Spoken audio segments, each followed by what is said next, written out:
The federal government has formally declared bandit groups operating in the country as terrorists. The declaration, titled Terrorism Prevention Proscription Order Notice 2021, is contained in Volume 108 of the Federal Republic of Nigeria Official Gazette.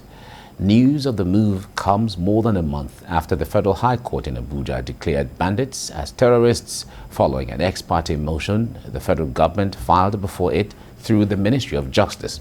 The government had approached the court to declare bandits as terrorists in October after repeated calls from across Nigeria for them to be designated to enable security operatives to better combat them. Governors, the National Assembly, state legislators, lawyers, and several groups were among those who made the calls for bandits to be declared as terrorists. And to bring insight to this, I have joining me now from on Zoom from the UK, security expert Femi Aratokunale. Femi, it's good to have you join me now. Let me say Happy New Year to you. Mike, Happy New Year to you too. Great. And thanks, good enough for having me on this very topic. Great, you're welcome. Now, it's no longer news that the federal government has declared the bandits in the country and all of the related, organizations as terrorists. What difference is this going to make when it comes to stamping out insecurity from Nigeria? You see, Mike, let's start from this very angle. It's good that the government is taking decisive actions right now, but it's a bit too late. And calling the bandits terrorists, to me and to a whole lot of scholars, they will tell you, and a lot of security experts will tell you too, they do not fit in to be called terrorists. They are just pure criminals.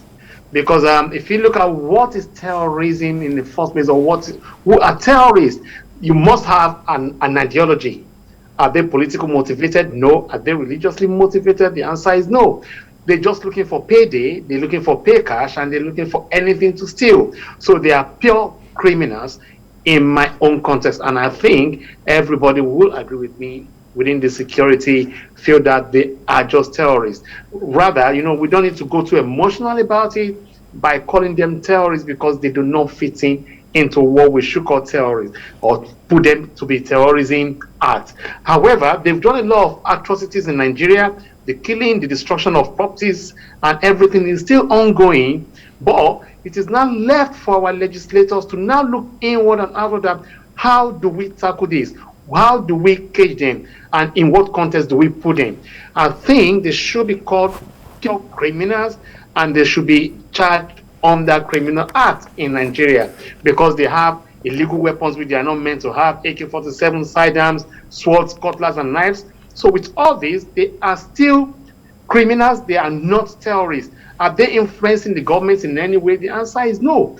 Are they influencing any policy? The answer is no. All they do is they just go out and destroy and make life unbearable for people just for them to make a living. That is the way I see it right now. Yeah. Right? All right. But Femi, the point there is, I know a lot of people will have an idea to this and perspectives to this. The point there is, of course, people who are, or organizations that are supposed to be tagged terrorists, having an ideology is just one out of the elements or characteristics in which it might fall into. A situation where we have bandits, or people who are called bandits, or the way they are tagged here, they are taking taxes, securing territories, kidnapping, getting ransom from them, and all of that. These are all other elements that terrorists have also exhibited, which a lot of people would say, based on this, they should be called terrorists.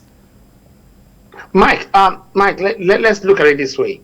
When you look at terrorism or terrorists or the act of terrorism in the olden days, you see them hijacking planes and making demands.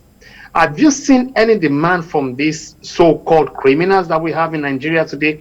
Remember, they are not only operating within the Nigerian territory. They are operating in Cameroon, they are operating in Niger, they are operating in Chad as well. So they are everywhere. They are just like the old sea pirates that, they just go around and steal. So to me, as I've said, and I will still remain on my point, that we do not call them terrorists.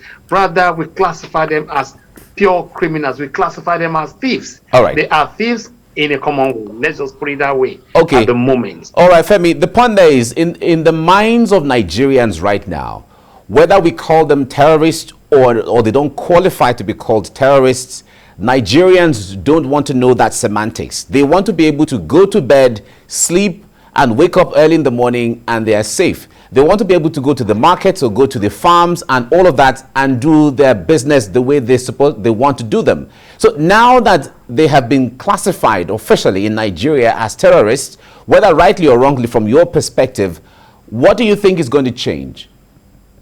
The only thing I think that can change this narrative right now is for government to work side by side with the community leaders, side by side with other security agencies, other private security agencies, as in what is the best way out of this. The military are doing extremely well. They are losing lives. They are being injured. The police are doing their best. Civil defense officers are doing their best too.